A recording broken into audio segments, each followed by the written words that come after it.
As you're looking to advance in your profession, you obviously need to get better in everything that you do. You need to find ways to get your name out there, to highlight your accomplishments, your achievements, your capabilities for others to notice who haven't had the opportunity or the pleasure to work with you.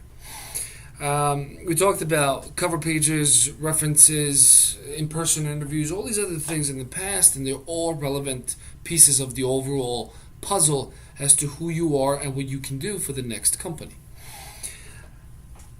But there's one aspect that I personally didn't really think about, but it was kind of revealed to me by a friend of mine recently. He was going over the last several months, he was applying to a number of different positions because he was looking to move on. He recently started a new position. He's extremely happy. He started about a month ago. He's extremely happy. He used me as a reference, so that's how I know. But at some point during this process, during this search, I've noticed some of the positions that he was applying for, yes, they were within general scope of his capabilities and his interests, but they really weren't something that I expected him to be interested in. So I asked, is this, really something you want to do? And he said, no, not entirely, which obviously left me with a confused look on my face, and I asked for clarification. So what he said is, I've been in the same position for a very, very long time. He has had some interviewing, coaching from some of the friends and family who are in the particular industry, but he goes, all of those people know me.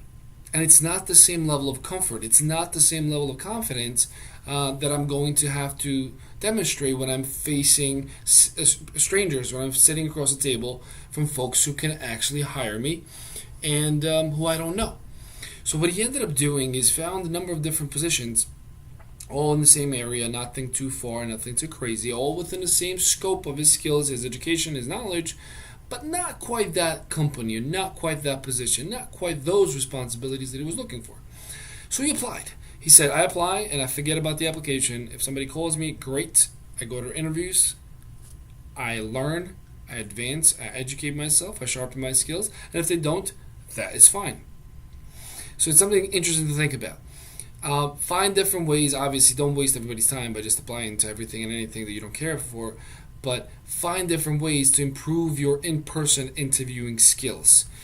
You only get one shot to leave that first impression, and it counts and it goes long ways whether you will be one of the final candidates and whether you will ultimately be offered the job. You may not want to accept the job in the end, but whether you want to be one of those who gets the offer.